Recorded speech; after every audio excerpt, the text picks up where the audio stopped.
రక్షకుడు ప్రభు అయిన యేసుక్రీస్తు వారి పవిత్రమైన నామమున ప్రేమవందనాలు తెలియచేస్తున్నాను. క్రిస్మస్ సందర్భంగా చాలామంది చాలా రకాలైన సందేశాలు అందిస్తున్నారు.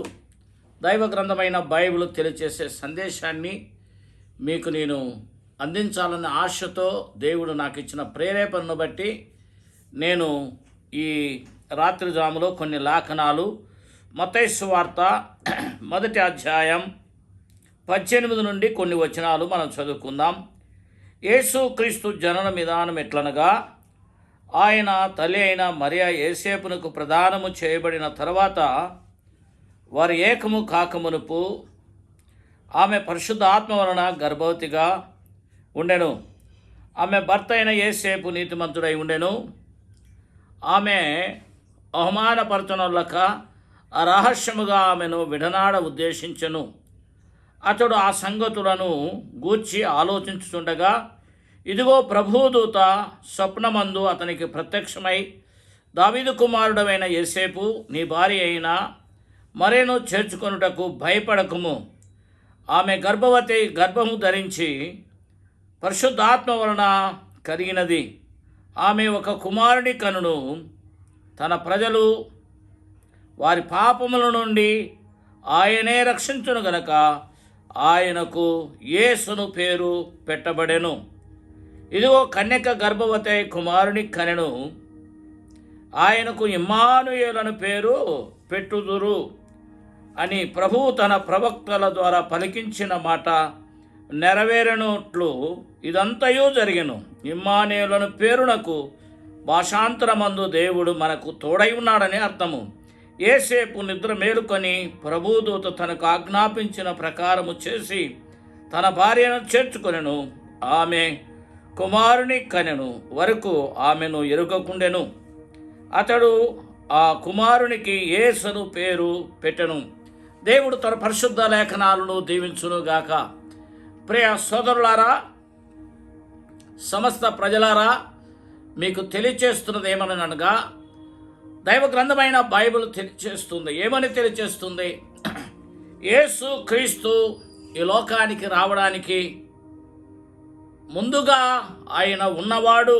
చాలామంది దినాల్లో ఒక అపోహ బయలు చేరుతూ ఉంది మనుషుల హృదయాల్లో. యేసు క్రీస్తు ప్రభువారు 2024 సంవత్సరాలు క్రితము ఉన్నవాడు కదా అని చాలామంది అంటున్నారు. కానీ దైవ గ్రంథమైన బైబిల్ కొలస్సీలకు రాసిన పత్రికలో ఒక చక్కటి మాట జ్ఞాపకము చేస్తాడు. అపోస్తలుడైన పౌలు కొలస్సీ పత్రికలో ఒక చక్కటి మాట జ్ఞాపకము చేస్తున్నాడు. అదేమనగా చూడండి, కొలస్సీ పత్రికలో ఆయన అన్నిటికన్నా ముందుగా ఉన్నవాడు. కొలస్సీ పత్రికలో పౌలు ఈ సంగతిని జ్ఞాపకము చేస్తున్నాడు. ఆయన అన్నిటికన్నా ముందుగా ఉన్నవాడు. నిన్న మొన్న వచ్చినవాడు కాదు ఆయన. ఎందుకంటే ప్రియులారా, ఆయన అన్నిటికన్నా ముందుగా ఉన్నవాడని ప్రియులారా దైవ గ్రంథమైన బైబిల్ తెలియజేస్తుంది. ప్రవచనాలు తెలియజేస్తున్నాయి. ప్రవక్తల లేఖనాలు తెలియజేస్తున్నాయి. అన్నిటికన్నా ముఖ్యంగా చరిత్ర పురుషుడుగా మనము చూడగలుగుతాం. ఆయన చరిత్రలో ఆయన ఎలాంటి వాడంటే, లోకంలో అనేక మంది ఉన్నారు కానీ ఈయన అన్నిటికన్నా ముందుగా ఉన్నవాడు. ప్రత్యేకంగా ఆయన ఎందుకు వచ్చాడు అని మనం గమనించినప్పుడు, అపోస్తలుడైన పౌలు తిమోతికి రాసిన మొదటి పత్రిక 1వ అధ్యాయం 15వ వచనంలో ఆయన పాపులను రక్షించడానికి ఈ లోకానికి వచ్చిన లేఖనాన్ని మనము చూడగలుగుతాం. ఆయన ప్రియులారా యేసు క్రీస్తు దేవుడై ఉండియు మానవుడి అవతారము ధరించిన వాడుగా మనము చూడగలుగుతాం. ఆదియందు వాక్యం ఉండెను, వాక్యము దేవుని యొద్ద ఉండెను, వాక్యము దేవుడై ఉండెను. ఆయన ఆదియందు ఉన్నవాడు. ఆదికాండం 1వ అధ్యాయంలో, యోహాను సువార్త 1వ అధ్యాయంలో మనము చూడగలుగుతాం. ఆయన దేవుని యొద్ద నుండి వచ్చినవాడు. అంత మాత్రమే కాదు, పాపాత్ములైన మానవుణ్ణి రక్షించడానికి వచ్చినవాడు. ప్రజల పాపములను విడిపించడానికి వచ్చినవాడు. పాపాన్ని తీసివేయడానికి వచ్చినవాడు. పాపానికి పరిహారము చెల్లించడానికి వచ్చినవాడు ఆయన యేసు క్రీస్తు వారు. ఈ రాత్రి ప్రియులారా ముఖ్యంగా క్రిస్మస్ ముఖ్యం కాదు, కానీ ప్రియులారా యేసు క్రీస్తు ఎందుకు వచ్చాడో మొట్టమొదట తెలుసుకోవాలి. ఎందుకు వచ్చాడు ఆయన? ప్రియులారా తన ప్రజల పాపాన్ని పరిహరించడానికి వచ్చాడు. తన పాపాన్ని క్షమించడానికి, ప్రజల పాపాన్ని క్షమించడానికి వచ్చాడు. ప్రతి మనుషుణ్ణి నీతిమంతులుగా చేసి తన స్వరూప్యంలో మార్చడానికి యేసుక్రీస్తు వారు వచ్చాడు. అందుకని ఇక్కడ మనం గమనించినప్పుడు ఆయన పాపము లేని వాడుగా ప్రత్యక్షమయ్యాడు. పాపము తీసివేయడానికి ప్రత్యక్షమయ్యాడు. పాపాన్ని పరిహరించడానికి ప్రత్యక్షమిచ్చాడు. ఆయన ప్రియులారా ఆయన జన్మలో ఒక ప్రత్యేకత ఉంది. ఏమిటా ప్రత్యేకత? మనం గమనించినప్పుడు ప్రియులారా ఆయన దేవుని లేఖనాల ప్రకారంగా ఆయన లోకంలో జన్మించినట్లుగా మనము చూస్తున్నాం. ఆయన జన్మ ప్రవచనానుసారమైనది. ఆయన జన్మ లేఖనానుసారంగా జన్మించిన జన్మ. ఆయన జన్మ పవిత్రమైన జన్మ. ఆయన జన్మ జన్మ. స్త్రీ నుండి పుట్టినవాడు. భూలోకంలో ఉన్న మానవ కోటి యావత్తు కూడా పురుషుని సంతానముగా ఎంచబడ్డారు. కానీ ప్రియులారా యేసు క్రీస్తు వారి పుట్టుక ఒక కన్యక గర్భవతి కుమారుని కనెను. కన్యక, పురుషుని ఎరుగని కన్యక, కలిక లేకుండా పుట్టిన వాడు యేసు క్రీస్తు వారు. ఆయన ప్రియులారా అన్నిటికన్నా ముందుగా ఉన్నవాడు. అంత మాత్రమే కాదు, ఆయన ఇశ్రాయేలు సంతానములో జన్మించిన వాడుగా మనం చూస్తున్నాం. అది కూడా ప్రవచనానుసారం షేము సంతములో నుండి ప్రియులారా మనము చూడగలుగుతాం. ఆయన ప్రియులారా దైవ గ్రంథమైన బైబిల్ ఆదికాండము తెలియచేస్తుంది. ఆయన పుట్టుకలో ప్రియులారా ప్రవచనానుసారమైనది. ఆయన ప్రవచనాన్ని ప్రకారంగా జన్మించాడు. ప్రవచనములు చెప్పినట్లుగా భూలోకంలో ఆయన జీవించినట్లుగా మనము చూస్తూ ఉన్నాం.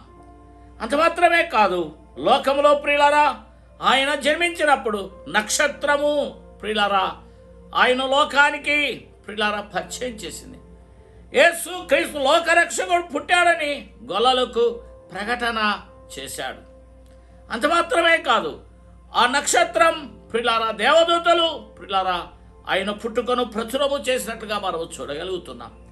అలాగైతే ఈ రాత్రి మేము తెలియజేసే సందేశం ఏమిటనగా యేసు క్రీస్తు వారు ప్రియులారా క్రిస్మస్ కొరకు కాదు. యేసు క్రీస్తు వారు పుట్టిందేమంటే మానవ కోటి పాప పరిహారం ఇవ్వాలని ముఖ్య ఉద్దేశంతో ఆయన పుట్టినట్లుగా మనము చూస్తూ ఉన్నాం. అంత మాత్రమే కాదు, ప్రియులారా ఆయన పుట్టుక ఏమిటంటే ప్రియులారా పాపము లేని పరిశుద్ధుడుగా జన్మించాడు. పాపము లేని పరిశుద్ధుడుగా జన్మించాడు. లూకాసు సువార్త 1వ అధ్యాయం 14-35 లేఖనాలు మనం చూడగలుగుతాం. మత్తయి సువార్త 1వ అధ్యాయం 18, మత్తయి సువార్త 1వ అధ్యాయం 25, కొరింథీ పత్రిక 1వ అధ్యాయం 21, హెబ్రీ పత్రిక 7:26 ప్రియులారా మనము చూడగలుగుతాం. పాపుల్లో చేరక ప్రత్యేకముగా ఉన్నవాడని చూడగలుగుతాం. ఆయన పవిత్రుడని, ఆయన నిర్దోషని, ఆయన నిష్కలంకుడని, ఆయన నిందారహితుడని, పాపుల్లో చేరక ప్రత్యేకముగా ఉన్నవాడని యేసు క్రీస్తు అని మనము చూడగలుగుతాం. ఆయన పాపము లేనివాడు. ఒకటి, ఆయన అన్నిటికన్నా ముందుగా ఉన్నవాడు. రెండవది, మానవ కోటిని రక్షించడానికి ఆయన కూడా రక్తమాంసంలో పాలివాడై జన్మించిన వాడుగా చూస్తున్నాం. అంత మాత్రమే కాకుండా మూడవది మనం చూసినప్పుడు ప్రియులారా ఆయన పాపము లేనివాడని మనం చూస్తున్నాం. ఈ లోకంలో ఎంతోమంది పాపములో ఉన్నారు, కానీ యేసు క్రీస్తు పాపులను రక్షించడానికి వచ్చాడు. యోహాను మొదటి పత్రిక 3వ అధ్యాయం 5వ వచనంలో యేసు క్రీస్తు వారు పాపము తీసివేయడానికి వచ్చాడు. వింటున్న సోదరులారా సోదరీలారా ఈ రాత్రి ఆలోచన చేయండి. యేసు క్రీస్తు వారి పుట్టుక మానవ కోటికి ఆనందము ఇచ్చేది. యేసు క్రీస్తు వారి పుట్టుక మానవ కోటికి నెమ్మది ఇచ్చేది. యేసు క్రీస్తు వారి పుట్టుక ప్రియులారా నిత్య జీవం ఇచ్చేది. యేసు క్రీస్తు వారి పుట్టుక నిత్య మహిమ ఇచ్చేది. యేసు క్రీస్తు వారి పుట్టుక పాపము నుండి విడిపించి పరలోకానికి తీసుకువెళ్ళేది. యేసు క్రీస్తు వారి పుట్టుక నరకము నుండి విడిపించేది. యేసు క్రీస్తు వారి పుట్టుక ఈ లోకంలో నెమ్మది, సంతోషము, సమాధానము, ఆనందము, తృప్తి ఇచ్చి ఈ లోకం ఇచ్చిన తర్వాత నిత్యత్వానికి తీసుకుని వెళ్ళేది యేసు క్రీస్తు వారి పుట్టుక. ప్రియులారా, ఆయన పుట్టుక నువ్వు ఆచరించవచ్చు, కానీ ఆయన క్రీస్తు నీ హృదయంలో ఉన్నాడా? ఉంటే నీవు క్రిస్మస్, ప్రతి దినము నీకు క్రిస్మస్సే. క్రీస్తు లేకుండా ఎన్ని క్రిస్మస్లు చేసుకున్నా కానీ ఉపయోగం లేనట్లుగా మనము చూస్తున్నాం. అంత మాత్రమే కాకుండా యేసు క్రీస్తు వారు పుట్టినప్పుడు ప్రియులారా, ఆయన జన్మించినప్పుడు నక్షత్రం ఉదయించింది. యేసు క్రీస్తు వారు జన్మించినప్పుడు నక్షత్రం ఉదయించినట్లుగా మనము చూస్తున్నాం. ఆ నక్షత్రము జ్ఞానులను ప్రభు దగ్గరికి నడిపించింది. ఎక్కడనో తూర్పు దేశము నుండి బెత్లెహేము వరకు నడుచుకుంటూ వచ్చారు. ఎవరు నడిపించారు? ఆ నక్షత్రం. ఆయన నక్షత్రం అని ఆ నక్షత్రానికి పేరు. ప్రియులారా, ఈ రాత్రి యేసు క్రీస్తు నమ్మిన మనం ఆయన నక్షత్రాలుగా ఉన్నామా? ఆయన నక్షత్రాలైతే దానియేలు గ్రంథం 12వ అధ్యాయం చెప్పినట్లు అనేకులు మనం తిప్పేవారుగా ఉంటాం. ఎక్కడి నుండి? లోకము నుండి, పాపము నుండి, విగ్రహారాధన నుండి, ప్రియులారా ఆచారము నుండి, పద్ధతుల నుండి, మలినము నుండి ఆయన వైపు తిప్పేవారుగా. ఎలాగూ తిప్పాలి? క్రీస్తు సువార్త ప్రకటించి, క్రీస్తు ప్రేమను ప్రకటించి, క్రీస్తు జాలిని ప్రకటించి, క్రీస్తు దయను ప్రకటించి, క్రీస్తు కనికరాన్ని ప్రకటించి ఆయన వైపు మనము తిప్పేవారుగా ఉండాలి. అంత మాత్రమే కాదు ప్రియులారా, ఆయన లూకాసు వార్తలో మనం ఎరుగుదు ప్రియులారా, ఆయన ప్రియులారా జన్మించిన వెంటనే ఆయన పూజార్హుడు. ఎవరండి?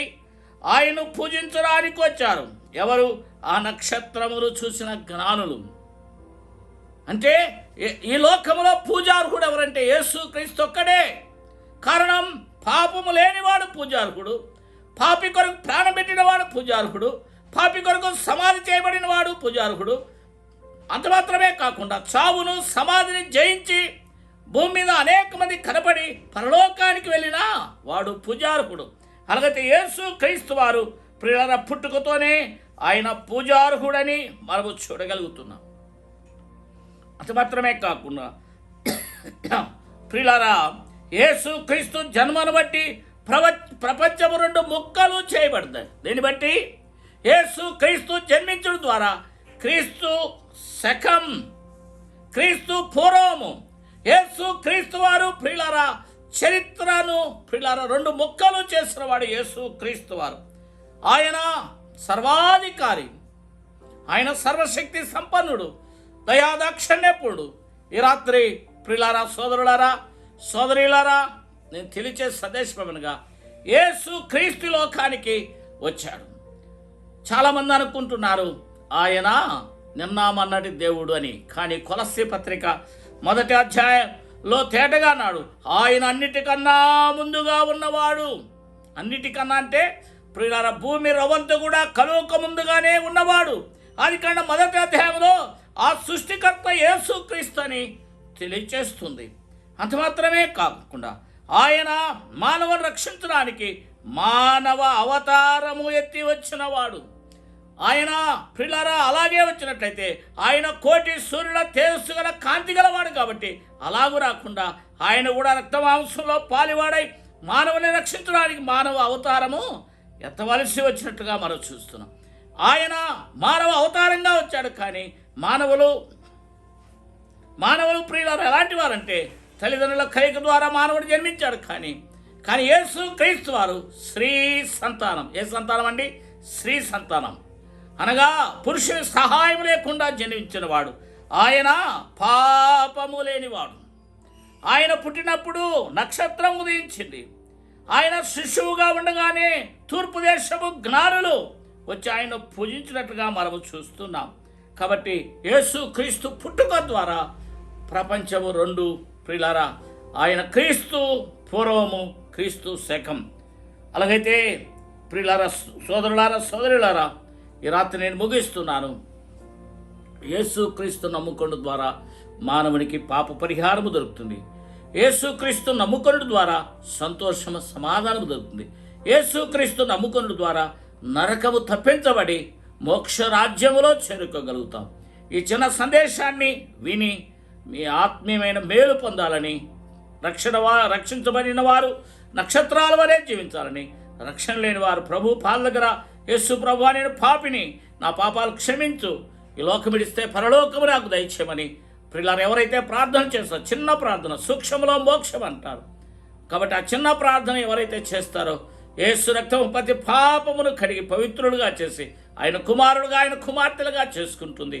కాబట్టి ప్రభువు నమ్మి నిత్య జీవానికి వారసులు కావాలని ప్రభు అయిన యేసు క్రీస్తు నామమున ప్రేమపూర్వకంగా బతిమలాడుకొనుచున్నాం. అందరికీ ప్రేమ వందనాలు.